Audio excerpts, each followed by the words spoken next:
Hey, it's Jake Gagne. Thanks for watching MotoAmerica on YouTube. Like, subscribe, comment, hit us with it. The premier class back and forth continues after Jake Gagne secured the dub in race 1. Here he comes, Jake Gagne. After 3 starts, will take victory. That win narrows the championship points gap to Danilo Petrucci to 8. But don't sleep on the seasoned vet, as he has plenty of fight left in the tank to muster a sound defense. But who will leave Western PA with the advantage as the quest for the #1 plate draws closer and closer to a conclusion? We find out right now.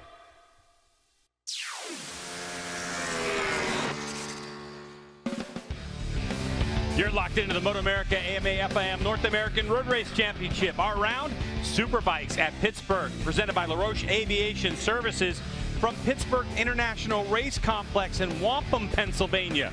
We also call this place Pitt Race, as we set the stage for Medallia Superbike race number 2 of our 8th round of 10 for 2022. Hello, everyone, and welcome to the show. I'm Greg White, standing alongside 2-time world champ Jason Pridmore. And Jason, we have got quite a championship fight on our hands. Yeah, and let's hope we have a cleaner race than we had yesterday. We had a couple red flags yesterday. This morning it was raining, which maybe could make a difference as well. However, this is the race highlights from yesterday. One of our starts, you can see Gagne got out to a quick start, but Richie Escalante makes a small mistake going down into turn 3. He ends up getting Matthew Schultz to run off the track. Richie will be back today. Then we saw Ezra Beaubier have a motor issue, so we had a red flag at the restart. It was Gagne again. We saw Matthew Schultz fighting with PJ Jacobson. Let's see if that Tyler's bike makes some improvements today. Gagne again with the 3rd restart. We were worried about some of these bikes. Our field kept on getting smaller, but you can see here Matthew Schultz goes up the inside of Cam Peterson on the last lap. He would chase down Petrucci, but not be able to get through. So again, riding with that injured wrist, Schultz puts it on the podium, but it was Gagne again, Greg, over Petrucci, and there you see the battle for 3rd. Incredible. And for Matthew Schultz, he is nursing a fractured left wrist. And you can see from this graphic how many points he was able to score in the first 7, then the last 7, and what a rebound to finish on the podium. And he's with our very own Jamie Howe right now on the grid. Despite that left wrist being broken in 3 places, he finally ended the podium deficit. You had 7 races where you couldn't find your way onto the box at all. To put that behind you now, being able to have a clean race yesterday, what has that done to your confidence as the rider? Yeah, I mean, it definitely helps. We had a pretty tough run. You know, I had a couple crashes, problems with the bike, but yeah, yesterday's race really helped me a lot with my own confidence, just to feel smooth again on the bike, and just want to ride up at the front and hopefully challenge the boys and get up on the box for the 2nd time today. Just want to say a big, massive thank you to the Westby team. You know, it was a difficult time and we managed to get through everything, and here we are. You know, obviously starting from 6th isn't the best, but I'm pretty confident that we have the race pace to battle up front today. It all comes down to that teamwork. Hannah? Jamie, Danilo Petrucci is still leading the championship by just 8 points, and he is running the same front and rear tire compounds as yesterday. We're seeing much cooler conditions today. Danilo, between changes made by the team overnight and these cooler conditions, do you think that'll be a little bit more beneficial for you today? Yeah, at the end we are racing with the same bike as yesterday. This morning we didn't have the chance to ride in the dry, so too risky to change the bike. This morning was quite good under the rain, and but then now it's completely different condition, more similar to yesterday. Let's see. For sure will be tough, but we are ready to fight as always. Best of luck. Thanks, Danilo. Guys? Not the most confidence I've ever heard him, but Pitt Race is very challenging, so let's take a look at our racetrack, Jay. 2.78 miles and a blend of left and right-handers. And you can see it's a quick run down to turn 1, up over the top of a hill. And then turn 2 again, big wheelie bumps. Good to make sure your bike gets over that okay. First braking zone, turn 3. Then you're gonna wind yourself over to turn 7, a series of S's, up a hill through 12, a very tricky turn 14, down towards the chicane. Then you got those last set of corners, Greg, where we saw a couple passes yesterday, turn 17, and then a run, pretty short run on a Superbike to the flag. All right, look at Pitt Race from that perspective. Now let's take another perspective. We have Roger Hayden, who takes us on our Ducati Fast Lap. Let's look at some spots on my Ducati V4S. As you enter turn 1, the track goes up slightly right before you start to brake. Then the track goes down as you enter, adding more difficulty to get it to slow down. Out of turn 1, you head up over turn 2 that is blind. Not able to see where the track goes heading to turn 3. And then heading up out of turn 5 is a steep climb towards 6. Not able to see the top. And then at the top, it's hard not to let the bike wheelie too much where you have to shut off. And then from 13 to 14, the track actually goes away here, making it hard to see the apex. So hitting all your reference points is going to be key.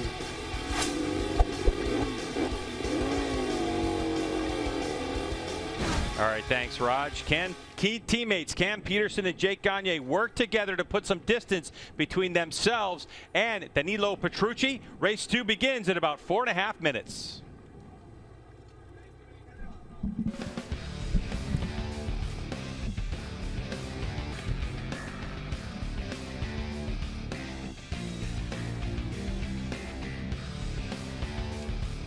Well, I'll tell you what, Roger, I think Danilo Petrucci must be feeling a little bit bummed that it is not pretty much wet out there. He was so dominant in that morning warm-up. Now we're back to much drier conditions, but we were just talking off mic, and you just turned to me and said, I think that this track, though, is very different. Even though it's dry, it's very different than it was yesterday. I think it's really different than it was yesterday just because of the rain and washing off the rubber. We've seen how different the Supersport race was. The lap times were quite a bit off. Stock 1000, the lap times were a little bit off. Just, all that rubber got washed off. And, when the tracks are a little bit green like this, I mentioned it earlier, some people can wear their tires out a little quicker, when it's not really just that clean. And, I think we've seen that in the Supersport race with one of the podium guys. So it's definitely possible here. But, there's been a lot of races now. The track should be pretty clean. It was good to see these two back out after their great battle in Stock 1000. I don't know if you've seen that race yet, but you definitely want to go back and check that out on MotoAmerica Live Plus. Yeah, it was an absolutely phenomenal race. And as you pointed out, that heavy rain, and I mean, it was downpour level stuff for a long time last night. When we talk about a track getting greened up, when it washes the rubber off, it brings that aggregate back a little bit in anger. So you might feel some grip, but then it starts to chew the tire up. It really will. And this guy here, PJ Jacobson, I want to give him some props for the way he was riding yesterday, trying to hang on to that front group, pushing a little bit too hard and crashed.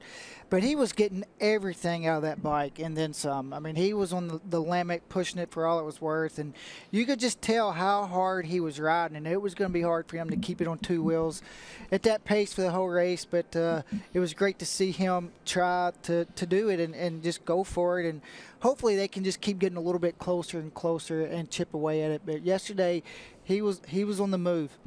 He was on the move. It was a good ride. He gets to start once again up in that third spot. His teammate Hector Barber gets a chance at a little bit of redemption here with that. He had qualified in that fourth spot, but ended up with a seventh.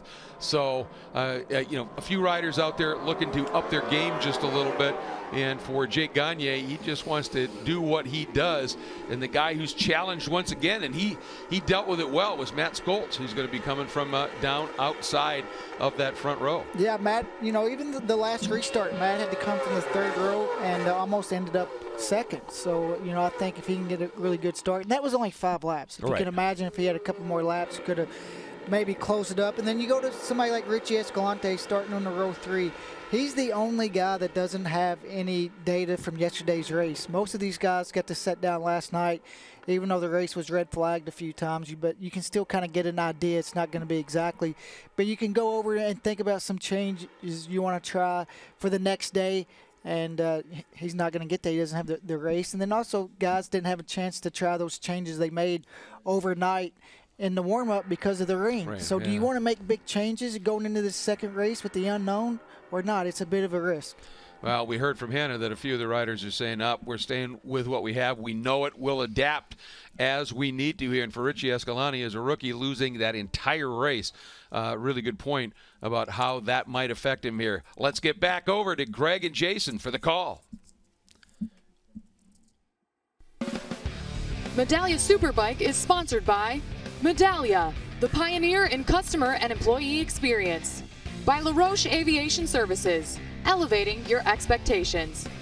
By Dunlop, the official tire of the MotoAmerica Championship Series. And by Geico, where 15 minutes could save you 15% or more on your car or motorcycle insurance. Bikes on track. Let's take a look at Medallia Superbike race number 2 grid. Gagne, Petrucci, and PJ Jacobsen. Yeah, then we have Hector Barber, Cam Peterson, and Matthew Skoltz. Yates, Lewis, and Richie Escalante going to round out row 3. Then we got Gillum, Corey Alexander, Dave Anthony, Jeff May, Max Flinders, Brandon Posh, Andrew Lee, Travis Wyman, and Ezra Bobier. And then you have Lewis, Dunham, Lampkin, Amaya Waters, and Ryan Burke.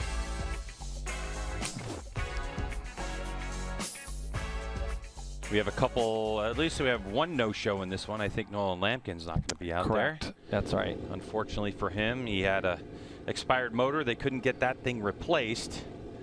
But 17-lap scheduled Medallia Superbike race number 2 as riders line up, and PJ Jacobsen has been fast. Not having that dry session this morning, you heard Danilo say it, and that was what I was kind of alluding to earlier, Greg, that these guys wanted to go try some stuff this morning, and it was all wet. Petrucci led the wet session by 2.5 seconds, so these guys are either on the same setups or they're flipping a coin and hoping that they found something that can work for them in this one. Getting ready to find out as race 2 is underway.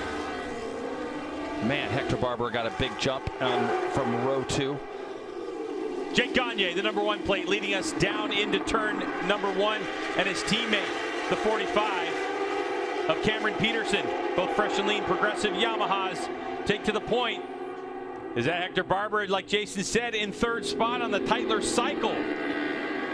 BMW M1000 RR, and just ahead of Danilo Petrucci on that Warhorse HSBK Racing Ducati New York Panigale V4R. Yeah, PJ Jacobsen there behind Danilo, and then you got Matthew Skoltz. He started 6th, and he's going to be 6th as they head up that hill. Remember, Matthew had pretty good pace yesterday. I think that what he'd like to see is the race continue. Yesterday we had some red flags, and I know that that can be harder on his wrist. But right now, up at the front, Gagne doing what he does. Petrucci's going to have the urgency to want to get by Hector Barber as quickly as he can. But Barber on those new tires is going to be tough initially, I think, to get past. This is the Yamaha dream right now, is to have Cameron Peterson between himself and Jake Gagne and Petrucci. So for Cameron Peterson, it's really been about that mid stage of the race where the rear tire started to spin up on him. And without the ability to make or try changes, we don't know exactly what changes Fresh Lean Progressive had for Cameron Peterson. But there goes a move into the chicane. And that kind of messes up Barber. He wasn't able to make the chicane there, and you can see Skoltz behind. He's having a look at PJ Jacobsen. So very narrow area there, Greg. Petrucci stuffed it up the inside of Hector Barber going into that chicane, and it makes it really difficult to tip in and turn because you have those curbings. So see how that gets handled. But first lap out, 42.9. How about that from a standing start? Almost a full second lead, but more importantly, Greg, he's got about 2 seconds over Hector Barber. So now, or I'm sorry, over Petrucci. So Petrucci's going to have to chase down Cam Peterson, who's up the road a little bit there. So yeah, you're going to see here, once somebody gets up the inside of there, it makes it very hard to make that corner because it's so narrow. Yeah, that's the difficult part. It's not only position because it's so narrow, but being able to see your line. Yeah, and PJ right now, we saw him kind of probably about 4 laps in yesterday start to really not have much grip out of the 66 Tyler's bike, and now he's behind his teammate. He wants to get through him, and Matthew Skoltz all the while probably feels like he has the pace to go with Petrucci and Cam Peterson. He's going to have a look here up the inside. He does. Whoa. As PJ Jacobsen opens up his line a little bit, Matthew Skoltz stuffs his way through. That's a great lunge by Skoltz to just leave the throttle open for that moment extra and take that position. It looks spectacular from our view. Probably no dramas for Skoltz, the number 11 on that Westby Racing Yamaha R1. Well, he's going to have to do something here when he goes through this fast kink. I don't think he's close enough to Barber, or is he? Nope, he's going to have to fall back in line. Wouldn't be surprised to see the 11 after they come through the chicane, Greg, make a lunge up the inside, but Petrucci gets out of there pretty well. You can see PJ Jacobsen right now looking at his teammate, opens up that line. Matthew Skoltz makes a direct shot right to the apex. That's off camber, Greg, so that is a big move. Right part of your screen is the live picture of Skoltz. What a move. Yeah, good move there. And let's get down to Hannah, who has something more on Matthew Skoltz.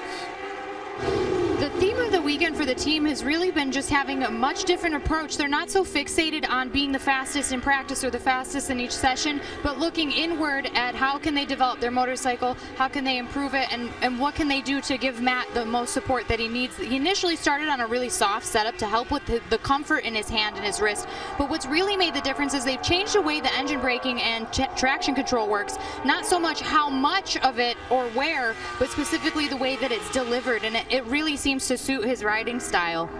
Well, and that may pay dividends down the road as well later in the season. Yeah, and expect the same move coming up here. He's already seen where Hector Barbera is riding, so he's going to try to tee him up in the exact same spot, Greg. If Hector Barbera gets out a little bit wide, looked like Hector may have lost the front there just a little bit tipping in, and that just opened the door for Matt, so he didn't have to pull out that same pass after all. Kind of looked very similar, but the plan was already in place by Matthew Schultz, so that is for fourth spot. Now the question is, how much pace does Schultz have? He's in fourth. Petrucci is just up the road, and Yamaha would like nothing more than if Schultz could get around Petrucci. Let's see what happened to Barbera. He actually lost the rear a little bit on the way in, so he wasn't able to kind of get the bike over the apex where he wanted it to be. And you can see now the two Tytlers BMWs there running in 5th and 6th. Looks like PJ Jacobsen is right up behind him here. So Tytler Cycles, their first-year effort in Medallia Superbike, paying dividends already with a couple of podiums for their riders this season. And you can see behind them is Vision Wheel Import Star Suzuki's Jake Lewis and his teammate Richie Escalante. They had an interesting day yesterday, but their Schultz starting to eke away from those two Tytler's bikes. And you can see that Barbera here, Greg, is still ahead of PJ Jacobsen, but when I said he got a good start, he got a little bit too good of a start. He had a 5-second penalty adjusted there, I think, and he's got a 5-second penalty for a track cut when Petrucci went underneath him. So that's why on the left-hand side of your screen, you look there and you see Hector Barbera in 14th, even though he's actually running 4th. 5th.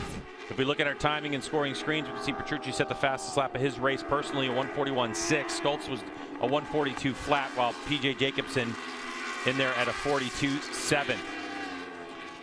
So it looks like the number 80 bike. Hector Barbera looking at the start, Jay. Yeah, you can see he's already moving and he jumped. And, you know, I didn't want to call that out right off the bat because I wasn't sure, because I wasn't looking at the lights. And but he did get an amazing launch. And then sadly he gets penalized for that position, and you can see PJ Jacobsen finally gets past his teammate, gets penalized for Petrucci going up underneath him. And it's a real harsh penalty, I think, Greg, because it's so narrow down in there. But the riders have been told if they miss the chicane and feel like they've gained any advantage at all, that there will be a penalty assessed. Yeah, so for the 80 of Hector Barbera, he's now in 13th spot because of that cumulative 10-second penalty. So your number 1 plate, Jake Gagne, already has a 2.7-second lead over his teammate Cameron Peterson, who's holding on to just a half-a-second lead over Petrucci. Cameron Peterson holding off Petrucci. Jamie, what do you got? Well, one of the biggest struggles that Cameron Peterson had yesterday was coming up over what he calls Wheelie Hill, and that was one of the things they wanted to work on this morning in the warm-up, but of course the rain said otherwise. So they did make some electronic changes anyway, just to make it a little bit easier for him to maintain pace throughout the entire lap. And he said they're really not changing anything else on the bike. The biggest thing that he needed to work on was just his riding. He said what he learned from watching Jake specifically yesterday was the way that Jake is able just to attack a new tire, and he just gets the most out of that new tire. And Cameron, as the rider, needs to do more of that, and you're seeing him do it today. He put his head on straight this morning. He said, I can do this. This is my job, and he's out there proving it. And you know, it's not like a huge gamble, Jason, with the Fresh and Lean Progressive Yamaha team when they make these subtle electronic changes, because they know what works. The benefit of Jake Gagne and Cam Peterson on the same team is that their setups, the way they like to ride the motorcycle, is so similar that often they bounce ideas off of each other, as does the crew, so they can solve any little problem. So I would guess that it's an educated guess by the team to give Cam Peterson the change. And Jason, at this stage in the race yesterday versus where we are right now, Cam Peterson's motorcycle looks a lot more settled on the rear end of the motorcycle. It for sure does. And if you remember yesterday, that first lap that Cam Peterson threw out there, he was literally only 2/10 off of Gagne. That's the closest we've seen anybody this year off the start when Gagne has led from the first corner on. So that had to be encouraging for him. You can see a little different line there as Petrucci gets into a couple of these corners. Made mention of that yesterday. He gets into these corners a little bit earlier than some of the others. That's the wheelie hill that we are talking about, the bike getting unsettled. Yesterday during the red flag, we saw Cam talking to Stamboli about that, the bike being a little bit unsettled over there, and that's when we saw Petrucci able to go past him. So if Petrucci can get up behind him as they go over that wheelie hill, it does make him susceptible for a pass. All the while, Matthew Schultz hit the fastest lap of his race at a 1:41.5 last time by. So that was a 1:42.3 for Petrucci. So that's why all of a sudden you're seeing the number 11 filling your screen right behind the 9. So Petrucci's eyes are forward at the moment. He's trying to figure out how to get around the 45 of Cam Peterson. All the while lurking right there in the background is Matthew Schultz, who could ruin the party for Petrucci's plans. Yeah, Matthew's really he's really reeling these guys in right now, isn't he, Greg? He's got some clear track, and obviously they've made that bike feel better for him this weekend. And he's always gone well here. I remember when we very first tested here, Matthew was very fast. So he gets bucked up out of the seat there in between that left-right. That's going to cost him just a little bit of time. Not only time, Jason, but with that wrist. Yeah, it's about it. Yeah, and the fatigue on it. And he talked about, did Matthew Schultz, going 17 laps and how he knew it was going to punish his wrist. However, we do know, Jason, that when you have riders that are just up ahead of you and you're looking at third and second place right there, that adrenaline sometimes can kick in, and the pain of that fractured wrist. Greg, believe it or not, it's not really the pain, it's the weakness. You know, the pain, what that turns into is weakness in the wrist itself. So that makes it harder for him to hold on.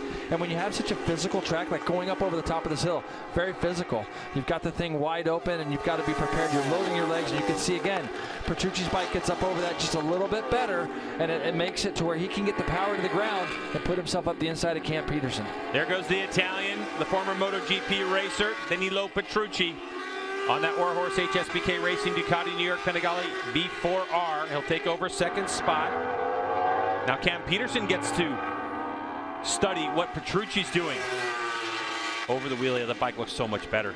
Yeah, it does. And now you're going to see if Petrucci has anything, because our leader's gone, Greg, already. He's got 4.5 seconds up front. But let's see if Petrucci can maybe find his way into the 41s again, running about mid-42s that last lap, and we'll see if he's able to pull away from these guys. I think the danger guy here obviously is Matthew. He had good late race pace yesterday. I expect the same from him today.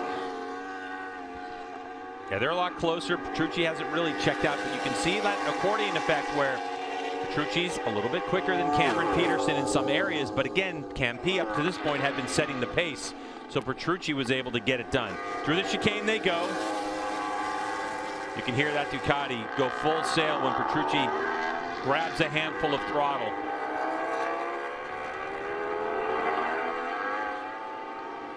See if Matthew's bike, how it gets up over that same hill.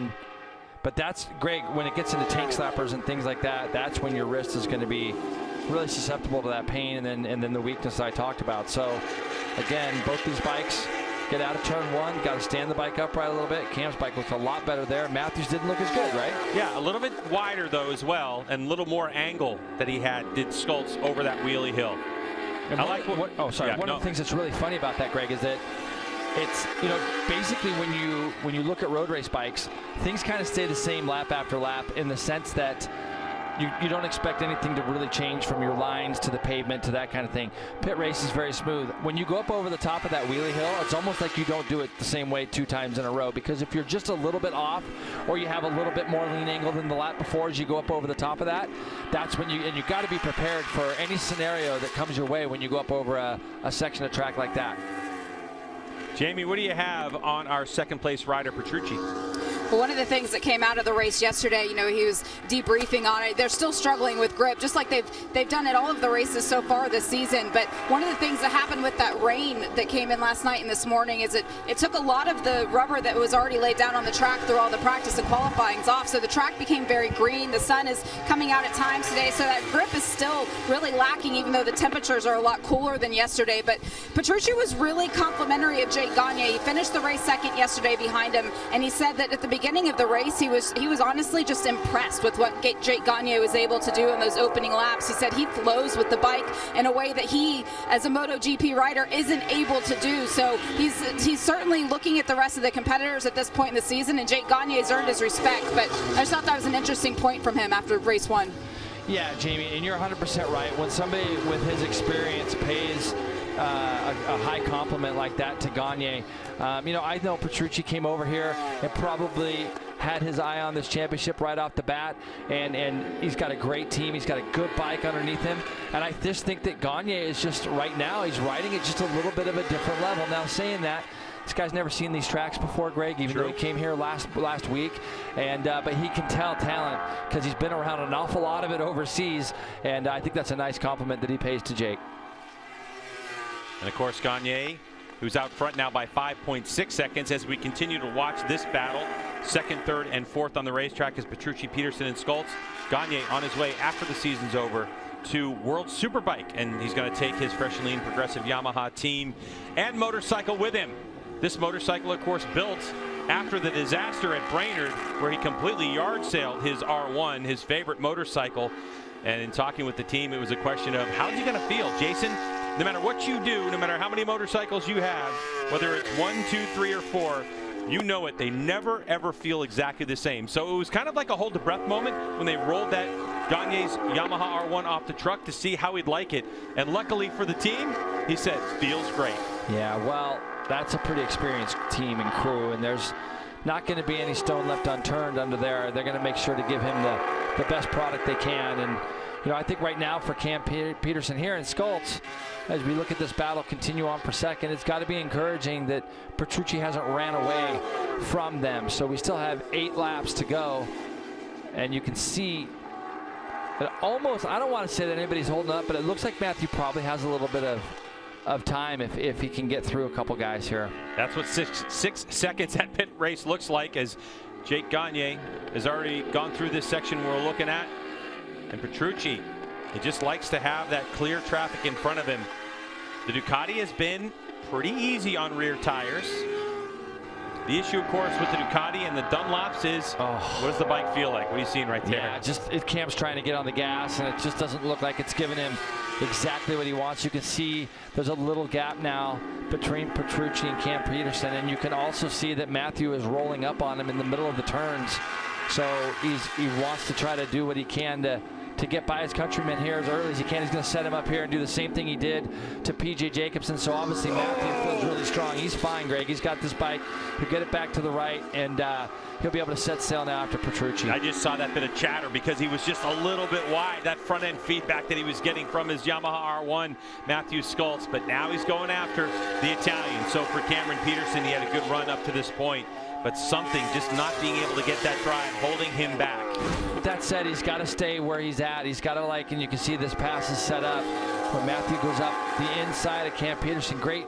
It's a little bit different angle, and I can see that chatter that you're talking about right there.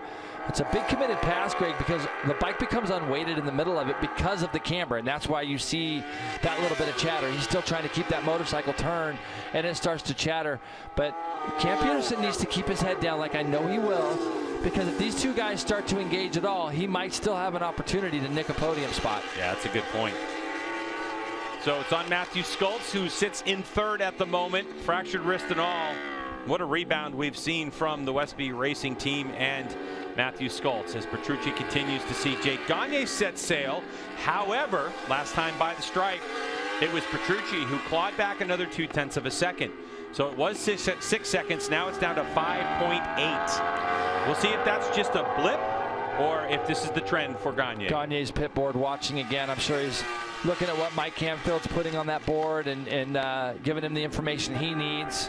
And, for Matthew now, he's just got to try to put himself on the back of the number 9. And I wouldn't, the thing is that Petrucci runs a little bit more straighter lines. You can see even there that option to go by Petrucci in that same spot that he's been able to get by Jacobsen and Peterson might not present itself so easily. So Matthew's going to go to school right now. Now, the other thing too, G-Dub, is this kind of goes back to one you and I were talking about yesterday. Petrucci doesn't have a teammate. He doesn't have somebody that's kind of an ally. He's got to fight for every single point. So if that 11 starts showing his nose in there, you can expect a big fight back from number 9. Yeah, because although Matthew Schultz is not part of the freshly progressive Yamaha team, he is Westby Racing.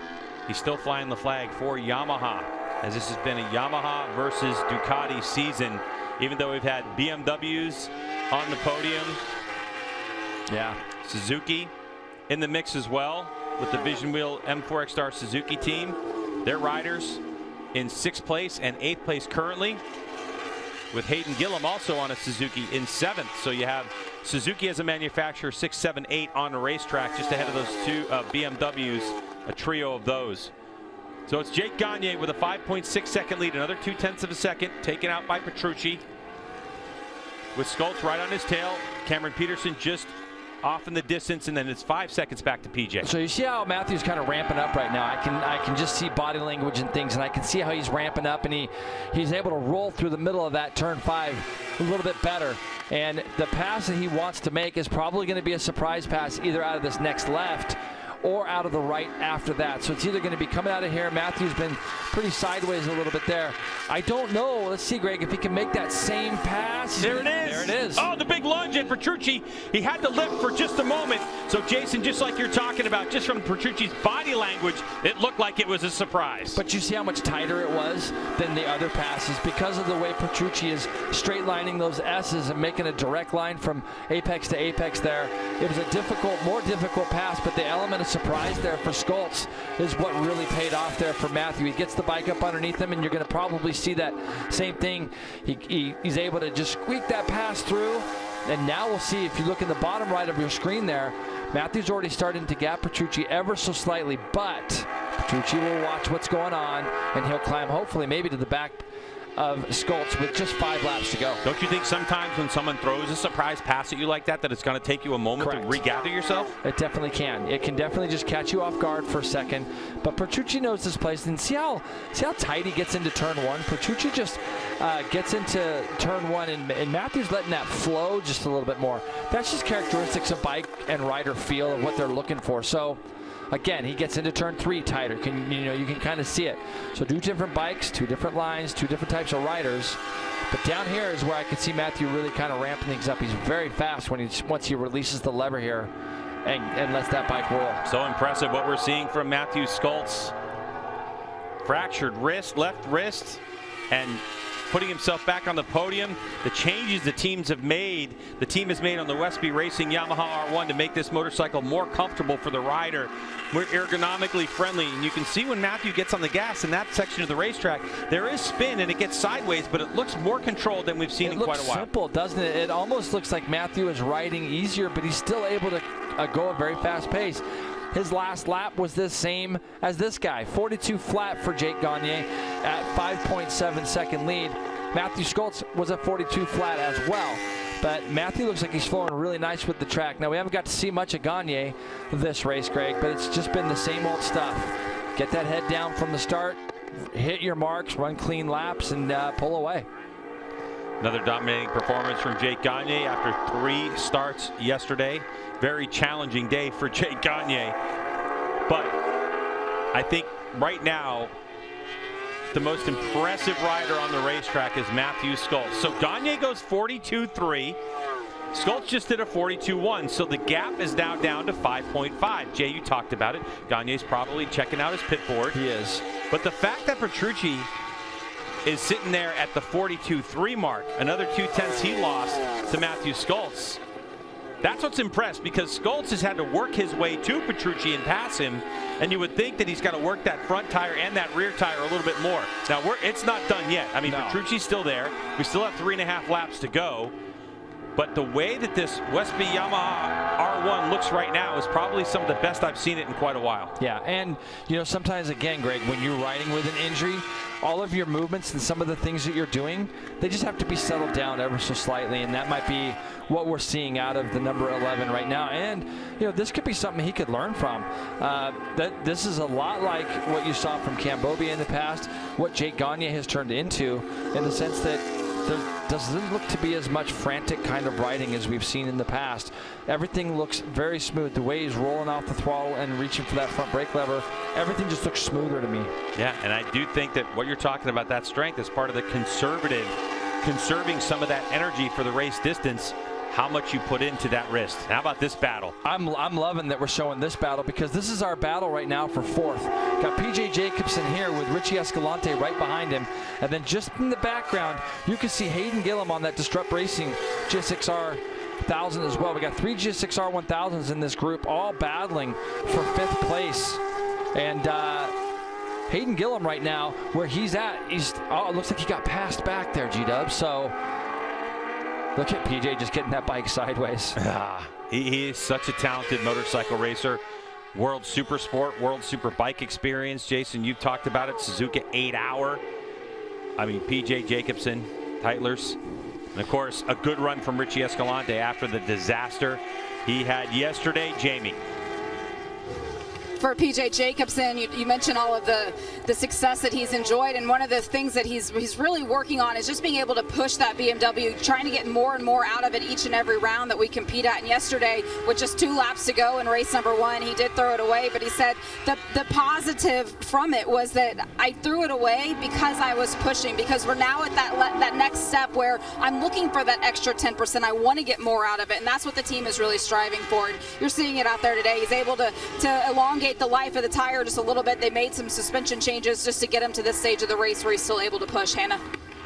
Jamie, for Richie Escalante trying to catch up to PJ, he said he needed to focus and work harder in the first few laps, be a little bit sharper, because he knows he's really strong at the end of the race, especially when you consider that the team made a small change to help with chatter, especially in Sector 2. So I know that Richie was really working hard to regain confidence after the crash that, Greg, you mentioned earlier in the weekend.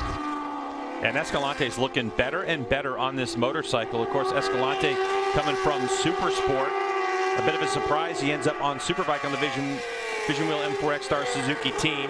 Some off-season stuff kind of changed that. And Richie Escalante, I think, overall has done a good job with the package underneath him this season. Yeah, no question. And we haven't seen that many mistakes out of Richie this year. Yesterday, to his credit, he said, I just made a mistake. I got him to turn 3 a little bit fast. The scary part as a rider is when it's at the very beginning of the race and the riders are bunched up in front of you, you're just trying to pick a gap to go through. And he found that gap, kind of sacrificed himself off into the grass and tipped that bike over. So, and again, Greg, he didn't get to try anything this morning. He's probably on the same setup that he went into yesterday's race on, and he lost a bunch of those laps of being able to see if that setup is the right one or not.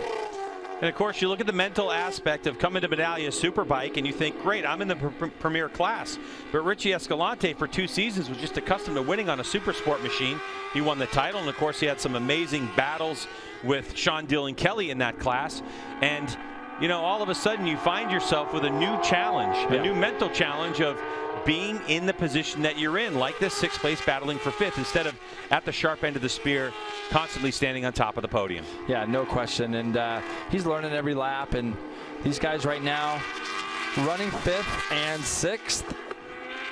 You can see Hector Barbera still there, Greg, but with the penalties that he's received, he's back actually in 10th.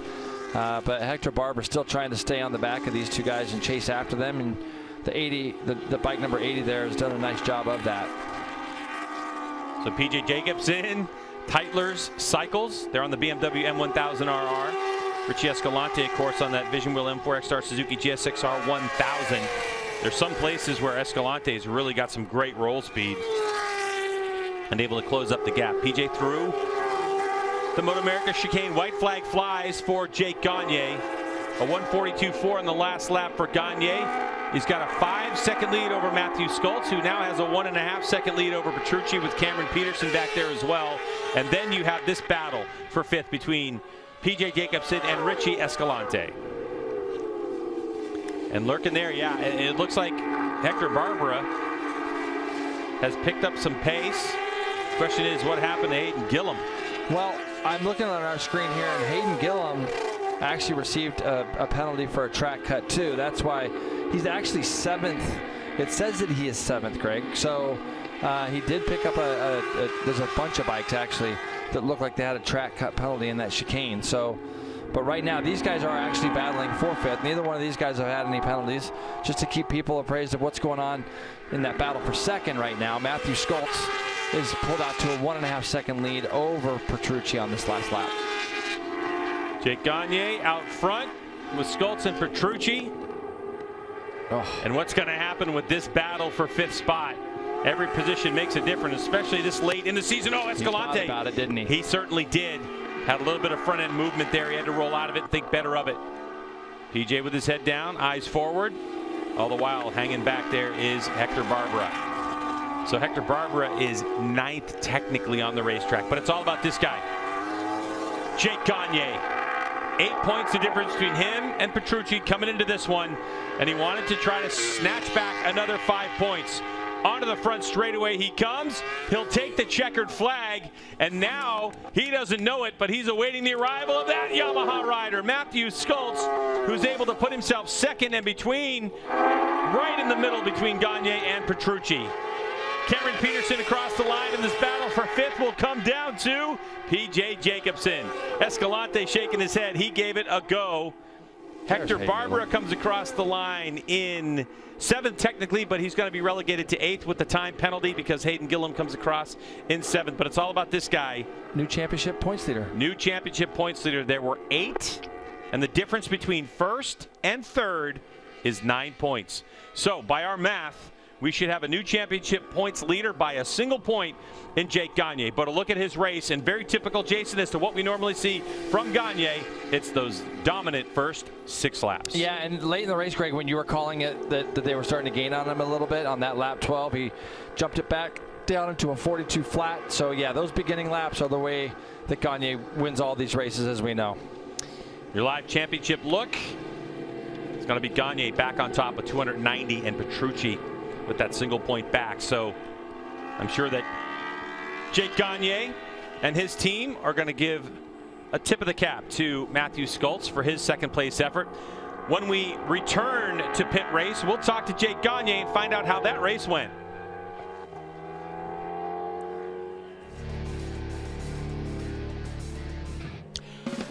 Well, I'll tell you what, Jake Gagne getting it done, and obviously a big moment here in the points when Matt Schultz was able to slide through on Petrucci and take those 2nd place points away. Yeah, that was huge for Jake. It's exactly what he wanted to see. How many guys get even more? He would love if Cam could have got in there too. That worked in Jake's favor. 9 points is a huge swing in one race. It is indeed, and of course Cam Peterson there in 4th, and P.J. Jacobsen, another top 5, had to fend off a resurgent Richie Escalante after the mistake yesterday. So pretty impressive there. And as we're watching Jake on his cool-down lap, you know, this weekend here, motorbikes Superbikes at Pittsburgh being presented by LaRoche Aviation Services, and it's great to have them on board as a partner in this. And one of the things that's exciting is their technology, because they literally and figuratively are taking tree trimming to a whole new level.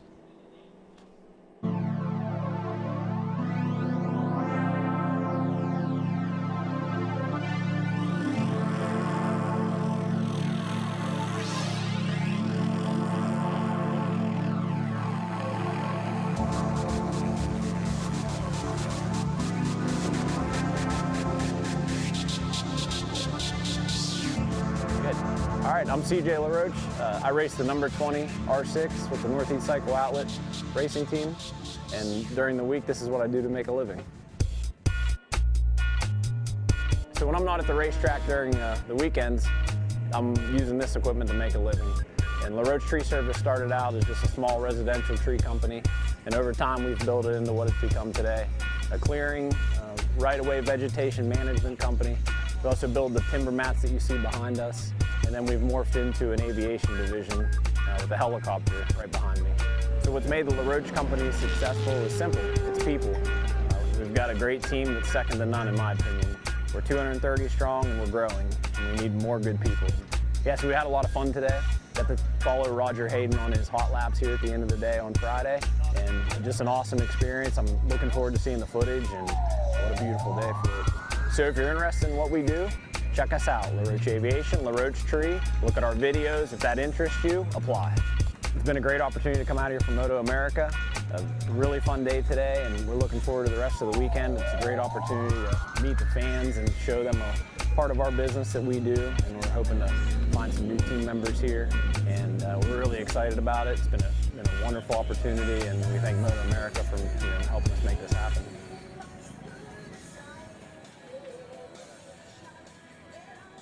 That is just amazing tech that they're using to clear those right-of-ways. I know if one of those came buzzing over my head, it would freak me out completely.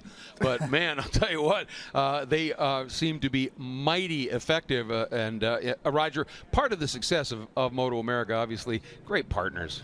Yeah, and it's awesome to see them step up. And, I was able to ride on Friday afternoon and have that helicopter fly over me, and that was a cool experience. I've never had that before.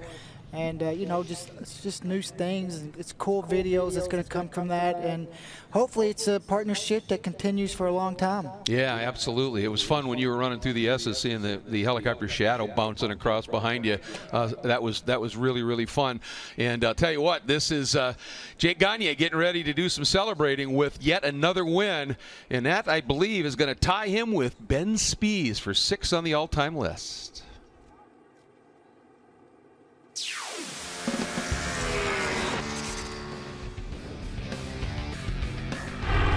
Welcome back. Aerial support provided by LaRoche Aviation Services. So we got a spectacular view all weekend long in western Pennsylvania, along the rivers and the hills, the ups and downs, the trees. Absolutely beautiful. Here's a look at the results. Jason Pridmore, it's Matthew Skultz, 4.8 seconds behind your winner, Jake Gagne. Petrucci in 3rd. Cameron Peterson ahead of PJ Jacobson, Escalante, Hayden Gillim, Hector Barbera. Some of these riders having 5-second penalties for track cuts and 1 for jump start. But it's all about Jake Gagne, and he is with Hannah in victory lane right now. And Greg, for the 2nd year in a row, Jake Gagne does the double here at Pitt Race. Jake, a nearly perfect weekend for you. Tell me about all the factors that kind of came together to help you. Yeah, I mean, obviously I got this team, I got this Yamaha R1, all these guys. I mean, I couldn't ask for a better crew, a better environment, and a better motorcycle. So I love this track. Thanks to all the fans for coming out. And the weather kind of did a trick on us today. I thought we all for sure were going to be racing in the rain today, but it turned out to be a beautiful afternoon. Everybody got some good racing in, and I got off to another great start and put my head down for a couple laps and was able to pull a little bit of a gap and then just try to manage. I knew I couldn't throw it away like I did at Brainerd. These guys wouldn't let me come back to the truck if I did that. So I'm happy we brought it home. Happy these Yamahas, and congrats to Matt. Man, that guy's a warrior. Congrats to Danilo. I mean, it's close. I'm happy to be in this championship hunt, and we're having fun. A couple more rounds left, so we'll see what happens. 100 points still up for grabs. Jake Gagne, today's race winner. Let's get over to Jamie with 2nd. For Matthew Skultz and the entire Westby Racing team, there was a reset button that was hit coming into this weekend, resulted in a 3rd place finish yesterday, 2nd place today. That calmer mentality, Matthew, for you out there on the racetrack, what effect did it have on you being able to make those passes? Yeah, I think the biggest thing for me was not overcharging corners. We started off with a lesser torque bike just to try and keep things calm, and mainly for my wrist that I hurt at Brainerd, fractured at Brainerd, and it actually turned out well. You know, we just got quicker and better every single session. Yesterday we came 3rd, and today we got a 2nd. And just, one more time, a huge thank you to the Westby boys. We had a terrible couple of rounds, and I think that we're bouncing back well now. And I just got to sort the first couple laps out, and hopefully I can challenge Jake soon. But yeah, just thank you to my sponsors, Spiddy Suits and HJC helmets. All the crashes I've had in the last couple of races, I'm still here racing, so thankful for that. And he earned the new nickname, the Warrior. Congratulations, Hannah. 3rd place today goes to the Warhorse Racing HSBK Ducati team. Another podium on the weekend for Danilo Petrucci. Danilo, Matthew made that pass on you. Did it take you by surprise out there? Yeah, I was struggling from the beginning of the race, both on braking and acceleration. Cannot really go into the corner as fast as I want. It was really a difficult race because I felt there was more traction this morning in the wet, and it was really a nightmare to go through the end of the race. But yeah, still a couple of rounds to go. Yeah, thanks to all the fans came here, and yeah, see you in New Jersey. Danilo Petrucci heads into New Jersey with just 1 point behind in the championship standings.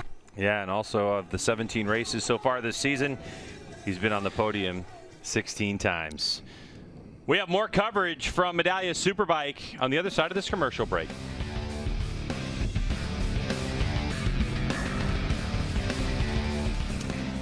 Roger, well, we've done a bit of a switcheroo getting ready for the next and final race, but that was some dominant performance, as we've become accustomed from Jake Gagne. It really has been. I mean, it's just like you could almost record what we say every race and then hit play. and she's been like that all year. And you can just see the frustration on all the other riders' face right now. They're getting tired of it, and you know, they're doing the best they can, and they're just got to keep chipping away at it and never give up, and eventually they'll close that gap.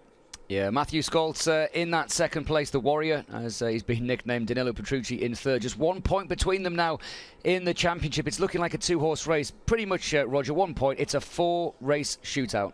It really is, and you know, you never know what can happen. 1 point in Superbike Championship this late in the year, that doesn't happen very often. That's really impressive. That's really exciting for the series.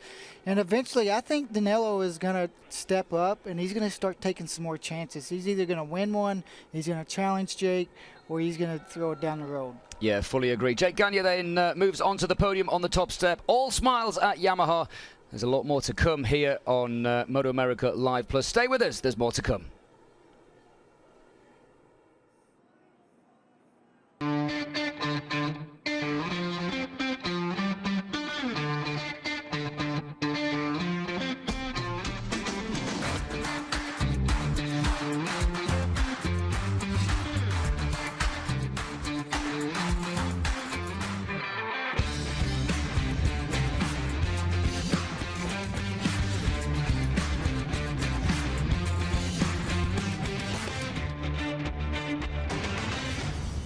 Mercedes Motorsports, Western Pennsylvania's largest power sports superstore and the best place to kickstart your next adventure. Whether you're looking to roost some dirt off-road, lay down some rubber on-road, or make a wave on the water, get the gear you need and the machine you want. We carry Ducati, Triumph, BMW, Kawasaki, Honda, Can-Am, Sea-Doo, Ski-Doo, Beta, and Stark Future, all in one, soon-to-be expanded building. Find us online and check out Pittsburgh's largest selection of power sports inventory at MOSITES Motorsports.com.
Well, four-legged fans here at Pittsburgh. Fans come in all shapes and sizes, Roger. Yeah, they really do. Look at that dog.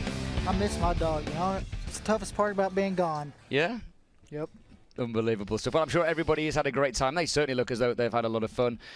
We are going to throw it back then to Greg and Jason as we recap what that fantastic Medallia Superbike race that was won by Jake Gagne. Medallia Superbike is sponsored by Medallia, the pioneer in customer and employee experience. By LaRoche Aviation Services, elevating your expectations. By Dunlop, the official tire of the MotoAmerica Championship Series. And by Geico, where 15 minutes could save you 15% or more on your car or motorcycle insurance. Race 2 Medallia Superbike highlights. Jake Gagne got the launch. Yep, he got a great launch there. Hector Barber also did, but he would later get tagged with a jump start penalty. Cam Peterson did a good job, as usual, getting himself into that second spot early. You can see how early that bike is spinning up, Greg.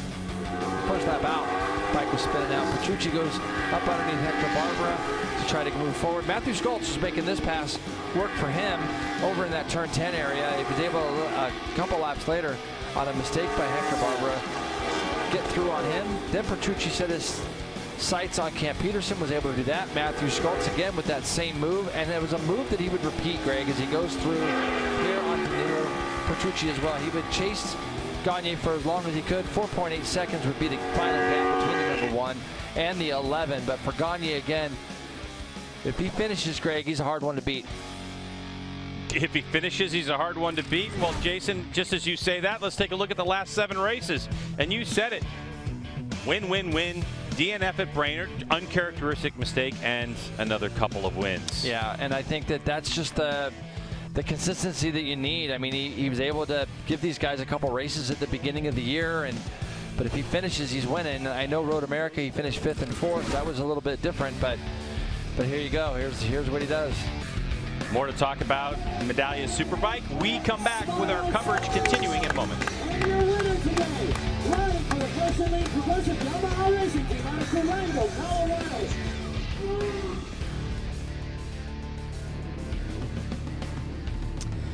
Thanks for staying with us. It's MotoAmerica Live plus Michael Hill alongside me, Roger Hayden. And Roger, I don't know about you, but I've had a brilliant weekend. Yeah, it's been a great weekend. Some really good racing today. Actually, the next race up might have been the best race we had yesterday, so hopefully they can put on another good show. Absolutely. Coming up next, it is the Revit Twins Cup race. It's the final race of the day at this 2.78 mile circuit. And it is a really undulating circuit. It really makes for great racing, especially with some of these smaller bikes. The Revit Twins Cup, I'd love to get out on one of the sort of RS 660s or the Yamaha R7s. I probably wouldn't get my knee down, but I'd give it a good go. They look like a lot of fun, especially at this track without a bunch of really long straightaways and the way the infield is 7 to turn 14. This track looks like it'd be a lot of fun on one of those R7s or the Aprilia. Yeah, absolutely. If you're not familiar with the Revit Twins Cup, it is a fantastic championship. It was introduced in 2018. We, funnily enough, Roger, fun fact for you, we still have the inaugural champion on the grid, Chris Parrish, and the series really has just evolved, hasn't it, over the last few years. Full grids, in fact, more than 50 riders in some of the events, and it really has become, as you said, one of the closest races. We've had 11 races this season. 6 of them have been decided by less than half a tenth of a second, and not one single race has been decided by more than 0.4. Incredible stuff. And not only that, we've had the most winners in this class as well, most different winners, that is.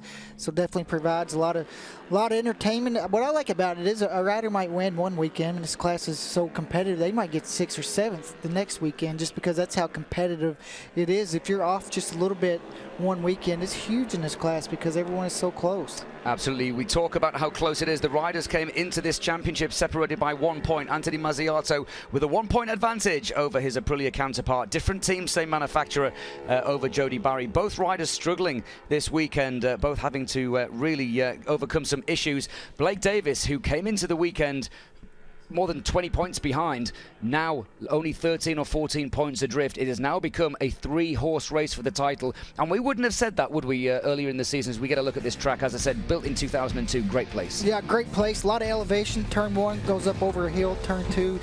The Twins don't really get a lot of wheelie over there into 3. 4 is a really fun part of the track. It goes really fast downhill, then up out of turn 6. And then the infield part of the track, it flows so well from 7 all the way to 14, just back and forth wrestling the bike. And then that turn 15, we've seen a lot of passes this weekend in turn 15 into the chicane in 16, and then the last chance to make a pass, in my opinion, is turn 7, the last corner.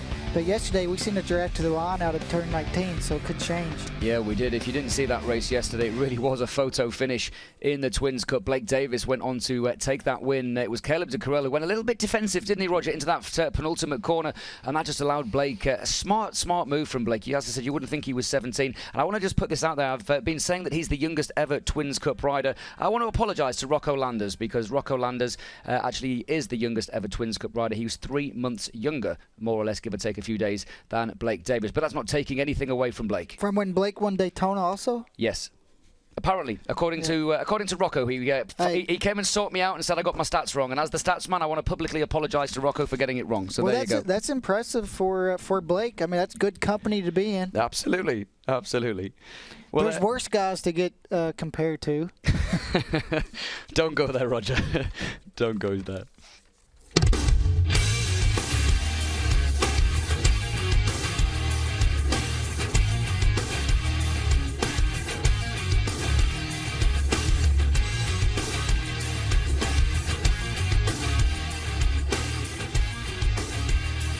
Fans enjoying a beautiful day here. It's supposed to rain, but they stuck around in Wampum, Pennsylvania. Right here at Pitt Race, as Medallia Superbike Race 2 is done and dusted. As we look ahead to what's coming up here in MotoAmerica for Medallia Superbike, and this is the big deal. 290 points for Jake Gagne and Danilo Petrucci, just a single point back, with Cameron Peterson still comfortably in third spot as Matthew Skoltz tries to claw his way closer to third, but so massively impressive. This deep in the season, with only 4 races to go, it's 1 point in the championship. So what does that mean for you? That means you want to join us September 10th when our coverage continues of Medallia Superbike from New Jersey Motorsports Park. Traction is at a premium there, so what's going to happen? Anything can. For Hannah Lopa, Jamie Howe, and Jason Pridmar, Greg White, thanks so much for joining us. We'll see you in Millville, New Jersey real soon.